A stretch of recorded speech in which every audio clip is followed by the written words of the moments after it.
When it comes to growth, of course, if we use growth as a shorthand for living standards, what counts is growth per person, not total growth of the economy. So China this year grew at 5.2%, and the population was essentially zero. It declined slightly. The United States grew at maybe 2.5%, but the population grew at 0.5%. So the per capita growth in the US was 2%, the per capita growth in China was 5.2%. That's a pretty big advantage for China. In other words, the faster growth, what I called economic convergence, continues. China's growth performance is pretty good. It's slowing as China gets richer. This is to be expected because part of the rapid growth was catching up. But as the catching up has occurred, the growth will tend to slow.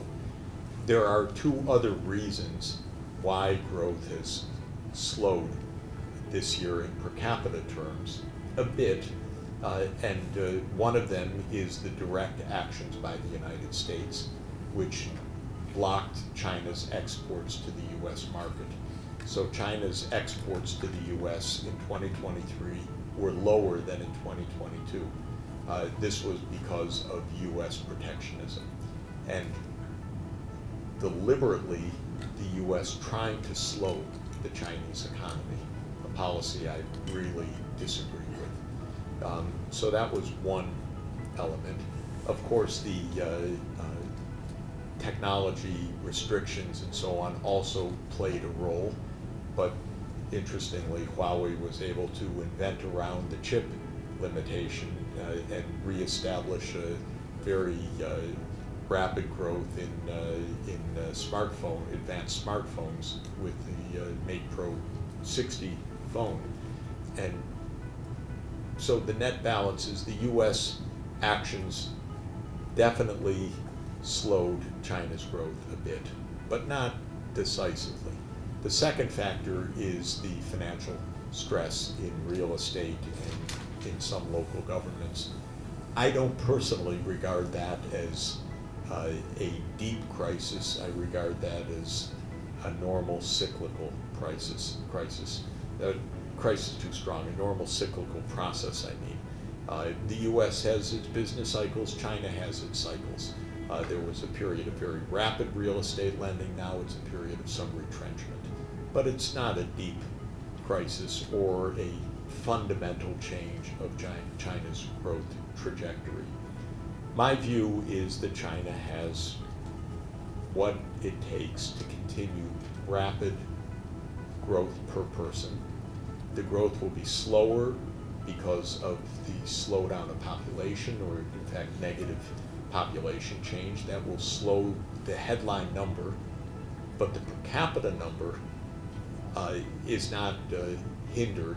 China can continue growth per person even as the population is stable or declining. That's the first point. So population decline is not by itself a source of economic crisis or even economic hardship.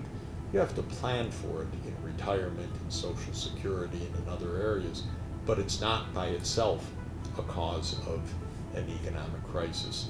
When it comes to technology, I'm quite optimistic that China will continue to be a very major innovator, and that the United States, despite its attempts, will not throw China off course, because China's science and technology sector is very large.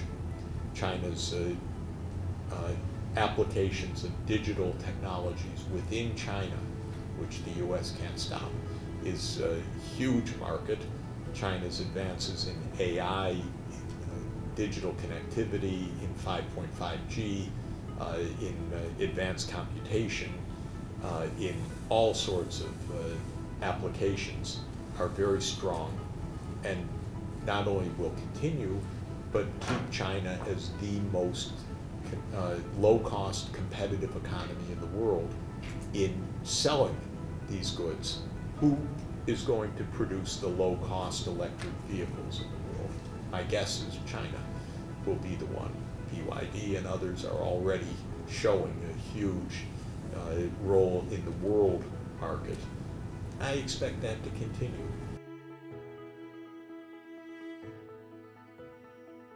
I don't know the answer to the question except to say that there are two distinct issues.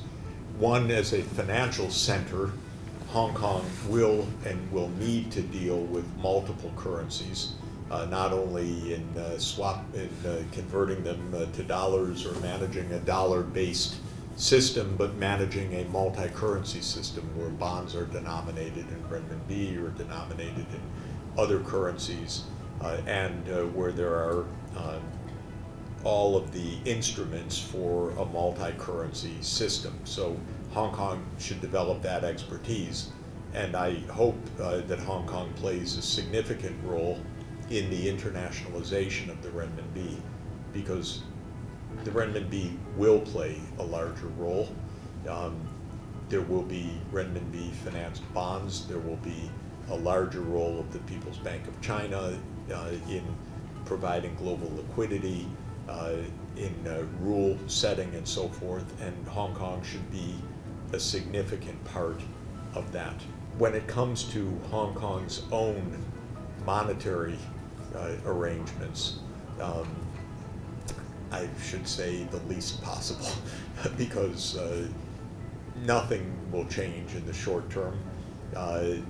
As events evolve, if I'm right that in 10 years the role of the dollar is significantly less, then I'm sure that in 10 years or at some point the considerations of how to manage this currency will also change. That's not something imminent.